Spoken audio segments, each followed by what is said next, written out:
Баг хурлаараа ардчилсан намыг засгаас гаргасан Монгол Ардын нам дангаараа засаг барихаар болсон. Тэгвэл эх даваа гарагт дахин баг хурлаа хуралдуулж ерөнхий сайд засгийн газрын бүрэлдэхүүнийг хэлэлцгэнэ. Ерөнхий сайд оюун эрдэнэ цааш засгийн эрхийг татгсан хിവэр байх уу эсвэл шин сайдтай болж засгийн газрын гишүүдийн томилгооч давхар яригдана. Мөн ардчилсан намын 8 сайдын суудлын төлөв өрсөлдөөнч эхлэхнэ. Ковидын хамгийн эхний хүнд өдрүүдээс л бид хамтарч ажилласан. Ямар засгийн газартаа сангийн сайдаар хамтарч ажиллахыг хүссэн. За ингээд хүнд үеүүдийг хамтдаа туулсан. Ковидын хүнд үе. За одоо дараа нь геополитикийн энэ дайнтай гадна талдаа биднээс үл шалтгааллах ийм эдийн засгийн нийгмийн хүндрэлтэй олон асуудлуудыг хамтдаа давж туулж ирсэн. Ийм юм байна. Тийм учраас энэ асуудалд намайг битгий ингэж бодож яриад бичээч. Энэ одоо за тэгэхээр энэ асуудлыг би шийддэг зүйл биш. Ерөнхий сайд маань ажиллаа хийж байна. Би тэрийг одоо дараагийн одоо ийм ажил, тийм ажил гэж ярьж явдаг. Тийм одоо ёс зүйн. Оюун эрдэнэ засгийн газар бол одоо өнөөдөр ажиллаа хийж байна. Би хэр хэрлэх дарга газрын даргийнхаа ажлыг хийж байна. Тэгээ ерөнхий сайд оюун эрдэнэ багт одоо бид нар ажиллаж байна. Тэгээ төрийн ажил тасралтгүй явж байна. Одоо бол ямар нэгэн алба ажил одоо янз бүрийн тийм яриа хэлцэл явж байгаа юм юу ч байхгүй.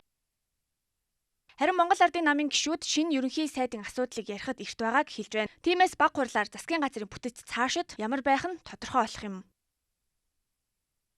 Ер нь бол дараагийн баг хурал нэгд өдөр болох тийм одоо болох байх гэсэн тийм одоо юу ирсэн байгаа, мэдээ ирсэн байгаа. Санал хураалт авъя. Та бүхнийг одоо олонх нь ямар бодолтой байгаа юм бэ гэдгийг мэдээ. Тэгээ тэрний дараа одоо энэ хамтарсан засгийн бодлогын зөвлөл гэж байгуулсан юм билээ. Энэ зөвлөлөөрөө бид нар хуралдаад тэгээд дараагийнхаа асуудлыг шийдье гэсэн ийм л зүйлийг хэлсэн. Үндэсний эвсэл буюу одоо манай дөрвөн гишүүний хувьд бол энэ асуудлаар бид нар хуралдаж ярилцаагүй байна.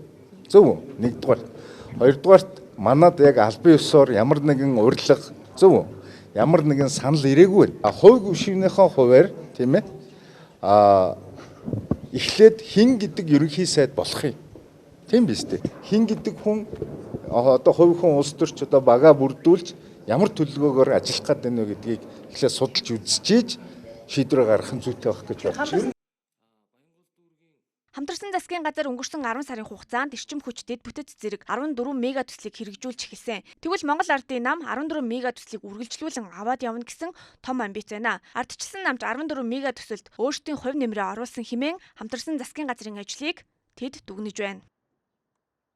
Энэ одоо 10 сарын хугацаа бол магадгүй одоо дараагийн 10 жилдээ тэнцэхээр ийм цаг хугацаа байсан. Манай одоо ч сайн ажиллаж байгаа ардчилсан намаас одоо сайд нар маань маш сайн ажилласан, маш хичээж ажилласан, маш сайн бие бинийгээ дэмжиж одоо ерөнхий сайдынхаа нэг манлайлалд дор маш сайн үр дүнтэй ажиллаж чадсан гэж ингэж харж байгаа. За яг хүмүүс солигдож байна. Хэнд солигдож байна. Цагийн сайд солигдож байна. Ямар ч тохиолдолд бид бүгдээрээ их хурлын гишүүдэд үргэлжлүүлээд хийнэ. Ийм тохиолдолд энэ 14 мега төсөл цаашаага огт зогсож болохгүй. Нэгэнт зогсож болохгүй. Үргэлжлүүлэх ёстой гэдэг бат итгэлтэй байх хэрэгтэй. Ард түмэн энийг шаардах ёстой гэж бодож байна. Энд нэг хүний төсөл, нэг сайдын төсөл биш. Нэг засгийн газрын төсөл биш. Энэ бол Монгол улсын төсөл. Алдаагаа давтаж болохгүй. Бид дунджаар 1.8 жилийн настай маш олон засгийн газрыг үзсэн. Энэний үр дүнг, энэний төлөөсийг ард түмэн нуруунд дээр үрсэн. Маш олон цаг хугацаа, он жилүүдийг алдсан. За тийм учраас одоо цоошноор эхэлсэн, цоошин түүх эхлүүлж байгаа энэ одоо парламент өөрсдийн бий болгосон энэ 14 мега төсөл гэдэг энэ түүхийг зогсолтгүй үргэлжлүүлэхдээ бас ард түмнийхээ өмнө хүлээсэн хариуцлага байгаа гэж би бодож байна. Мөн эх 7 хоногт хамтарсан засгийн газар хотгон хуралдаанаа хийхээр товлжээ.